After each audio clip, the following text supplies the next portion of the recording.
പാലക്കാട് വിവാദങ്ങളുടെ പിന്നാലെ വിവാദങ്ങൾ ഉണ്ടാക്കി പ്രചാരണം കൊഴുക്കുകയാണ്. കട്ടൻ ചായയും പരിപ്പുവടയും കാര്യങ്ങൾ ഏറെക്കുറെ കഴിഞ്ഞു. അത് വയനാടിനെയും ചേലക്കരയെയും ഉദ്ദേശിച്ച് പൊട്ടിച്ച ബോംബായിരുന്നു. ഇനി പാലക്കാടൻ ഗുണ്ടിനെ പറ്റി ഞങ്ങൾ കഴിഞ്ഞ ദിവസം പറഞ്ഞിരുന്നു. ഇവിടെ ഇതുവരെ നോക്കിയാൽ ഒരു കോക്കസാണ് കോൺഗ്രസിന്റെ ഈ പ്രചാരണം കൊണ്ടുപോകുന്നത് എന്ന് നമുക്ക് വ്യക്തമായിട്ട് മനസ്സിലാവും. കാരണം DCCയുടെ വലിയ പ്രാതിനിധ്യമില്ല, KPCCയുടെ പ്രാതിനിധ്യമില്ല. ചിലർ കോക്കസ് കൂടി കാര്യങ്ങൾ നടത്തിക്കൊണ്ടുപോകുന്നു. VD സതീശനും ഷാഫി പറമ്പിലും രാഹുൽ മാങ്കൂട്ടത്തിൽ സ്ഥാനാർത്ഥി. ഇതിനിടയിൽ മാധ്യമ ചർച്ച എന്തൊക്കെയാണ്? കട്ടൻ ചായയും പരിപ്പുടയും വേണ്ടത്ര ചർച്ച ചെയ്തു. ഇനി എന്താണ് ചർച്ച?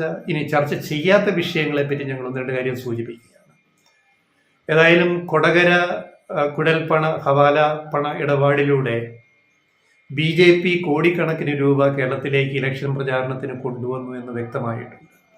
അതിന് തെളിവുകൾ പലതും കിട്ടിക്കഴിഞ്ഞ് കോടതിയിൽ പോലീസ് റിപ്പോർട്ട് കൊടുത്തു കഴിഞ്ഞു. ഏറ്റവും വലിയ തെളിവാണ് കൊടകരയിൽ നിന്നും വാഹനാപകടം വ്യാജമായി സൃഷ്ടിച്ചെടുത്തിട്ട് തട്ടിക്കൊണ്ടുപോകാൻ നോക്കിയ 3.5 കോടി രൂപ പോലീസ് പിടിച്ചെടുത്ത സംഭവം. അപ്പം മൊത്തം 50 കോടിയോളം രൂപ തദ്ദേശ തെരഞ്ഞെടുപ്പിലും കഴിഞ്ഞ അസംബ്ലി തെരഞ്ഞെടുപ്പിലുമായിട്ടും ഇപ്പം ബാക്കി ഈ ഉപതെരഞ്ഞെടുപ്പിലുമായിട്ടും BJP ചെലവഴിച്ചു എന്നാണ് മനസ്സിലാക്കാൻ കഴിയുന്നത്. ആ BJP ഹവാലാമണി കൊണ്ടുവന്ന കാര്യത്തിൽ ആർക്കും സംശയമില്ല. പക്ഷേ ഇതിനകത്ത് ചർച്ച ചെയ്യപ്പെടാതെ പോകുന്ന ഒരു കാര്യം, സുരേന്ദ്രൻ, BJPയുടെ സംസ്ഥാന പ്രസിഡന്റ് സുരേന്ദ്രൻ 2 തവണ പറഞ്ഞു കഴിഞ്ഞു ഈ കൊണ്ടുവന്ന ഈ ധർമ്മരാജനാണല്ലോ BJPക്കുള്ള ഈ കോടികൾ ഹവാല പണം കർണാടകയിൽ നിന്നും ഇങ്ങോട്ട് കടത്തിക്കൊണ്ടുവന്ന അതിന്റെ ചുമതലക്കാരൻ ധർമ്മരാജൻ കൊണ്ടുവന്ന തുകയിൽ 4 കോടി രൂപ ധർമ്മരാജൻ ഷാഫി പറമ്പലിന്, കോൺഗ്രസ് MLA ആണ്, പിന്നെ വടകര MP ആയ ഷാഫി പറമ്പലിന് കൊടുത്തിട്ടുണ്ടെന്ന് ആഴ്ചകൾക്ക് മുന്നേ BJP സംസ്ഥാന പ്രസിഡന്റ് സുരേന്ദ്രൻ പരസ്യമായിട്ട് പറഞ്ഞു. ഒരു മാധ്യമ ചർച്ചയുമില്ല. അതിനെക്കുറിച്ച് ഇതേ നിമിഷം വരെ ഷാഫി പറമ്പിൽ പ്രതികരിച്ചിട്ടില്ല, KPCC പ്രതികരിച്ചിട്ടില്ല, DCC പ്രതികരിച്ചിട്ടില്ല, രാഹുൽ മാങ്കൂട്ടത്തിൽ പ്രതികരിച്ചിട്ടില്ല. ന്യായമായിട്ട് ഇങ്ങനെ ഒരു ആരോപണം വന്നാൽ സുരേന്ദ്രൻ കഴിഞ്ഞ ദിവസം വീണ്ടും ആ കാര്യം ആവർത്തിച്ചു പറഞ്ഞു. ഷാഫി പറമ്പിലിന് ധർമ്മരാജൻ 4 കോടി രൂപ കുഴൽപ്പണം കൊണ്ടുവന്നതിൽ കൊടുത്തിട്ടുണ്ട്. വീണ്ടും പറഞ്ഞു, ഒരു കേരളത്തിലെ പ്രധാന പാർട്ടിയുടെ സംസ്ഥാന പ്രസിഡന്റ്. എന്നിട്ടും മാധ്യമ ചർച്ചയില്ല.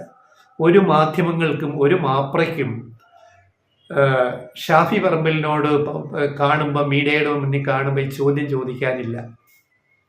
അല്ല, സുരേന്ദ്രൻ പറയുന്നു ധർമ്മരാജൻ 4 കോടി രൂപ താങ്കൾക്ക് കൈമാറിയല്ലോ, അത് ശരിയാണോ, സത്യമാണോ, എന്തേ നിങ്ങളുടെ പ്രതികരണം, നിങ്ങളുടെ മറുപടി എന്താണ് എന്നൊരൊറ്റ മാപ്രയും ചോദിക്കില്ല ഷാഫി പറമ്പലിനോട്. കാരണം അലോസരപ്പെടുത്തുന്ന ചോദ്യം ഒന്നും ചോദിക്കാൻ പാടില്ലല്ലോ, അങ്ങനെയാണ്. ഇനി മറുവശം നോക്കുക. ഈ ഷാഫി പറമ്പിൽ ആത്മാഭിമാനമുള്ള രാഷ്ട്രീയ നേതാവാണെങ്കിൽ സുരേന്ദ്രൻ പറഞ്ഞതിനെതിരെ പ്രതികരിക്കില്ലേ? സുരേന്ദ്രനെതിരെ മാനനഷ്ട കേസിന് പോവില്ലേ? ഇതേവരെ അതേക്കുറിച്ച് ഷാഫി പറമ്പിൽ എന്തിനാണ് മൗനം പാലിക്കുന്നത്? ഇനി പാലക്കാട്ടെ UDF സ്ഥാനാർത്ഥി ഷാഫി പറമ്പലിന്റെ ബിനാമി കൂടിയാണോ രാഹുൽ മാങ്കൂട്ടത്തിൽ?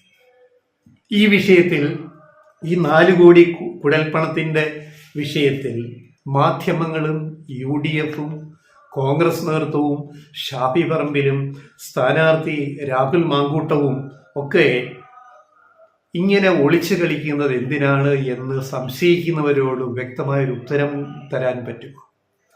സംശയിക്കുന്നവർക്ക് വ്യക്തമായൊരു ഉത്തരം കൊടുക്കാൻ പറ്റുമോ? അതായത് കുഴൽപ്പണം BJP ഇഷ്ടംപോലെ കേരളത്തേക്ക് ഒഴുക്കി എന്നുള്ളത് എല്ലാവർക്കും അറിയാം. പോലീസിനും തെളിവ് കിട്ടി. പോലീസ് വിശദമായ റിപ്പോർട്ട് EDക്ക് കേന്ദ്രത്തിൽ കൊടുത്തിട്ടും എത്രയോ മാസങ്ങളായിട്ടും ഒരു അന്വേഷണവും EDക്ക് വേണ്ട. എവിടെങ്കിലും ചെണ്ടപ്പുറത്ത് കോല് വെച്ച ഓടിയെത്തുന്ന ED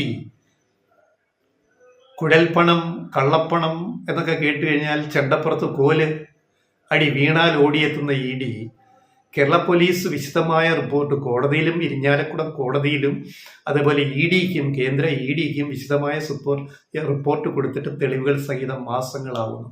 ഇന്നേ വരെ ED ഒരൊറ്റ ആളെ, സുരേന്ദ്രനടക്കം ഒരൊറ്റ BJP നേതാക്കളെയും ചോദ്യം ചെയ്തിട്ടില്ല, ധർമ്മരാജനെ ചോദ്യം ചെയ്തിട്ടില്ല. അങ്ങനെയുള്ള ഈ റിപ്പോർട്ട് പ്രകാരം കള്ളപ്പണം ഇവിടെ വന്നു, ഹവാല മണി കുഴൽപ്പണം വന്നു എന്നുള്ള വ്യക്തമാണ്. അത് 50 കോടിയോടടുത്ത് രൂപ വരുമെന്നും വ്യക്തമായിട്ടുണ്ട്.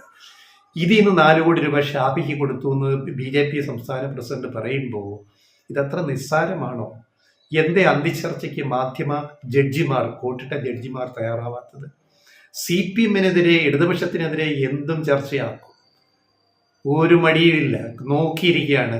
കട്ടൻ ചായയും പരിപ്പുടയും, കട്ടൻ ചായയും കുടിച്ച് പരിപ്പുടയും നുണഞ്ഞ് പരിപ്പുടയും ചവച്ച് എന്ത് ചർച്ച നടത്താനും ഇടതുപക്ഷത്തിനെതിരെ മാധ്യമ സിംഹങ്ങൾ തയ്യാറാകും. പക്ഷേ ഇത്തരം വിഷയങ്ങളെ പാടെ അവഗണിക്കും. അത് മാധ്യമ ശ്രദ്ധയിലോ അതുവഴി പ്രേക്ഷകർക്കോ പത്രവായനക്കാർക്കോ മുമ്പിൽ വിളമ്പാൻ അല്ലെങ്കിൽ അവർക്ക് എത്തിച്ചു കൊടുക്കാൻ, അറിയിക്കാൻ മാധ്യമങ്ങൾക്ക് തീരെ താല്പര്യമില്ല. അതാണ് സത്യം.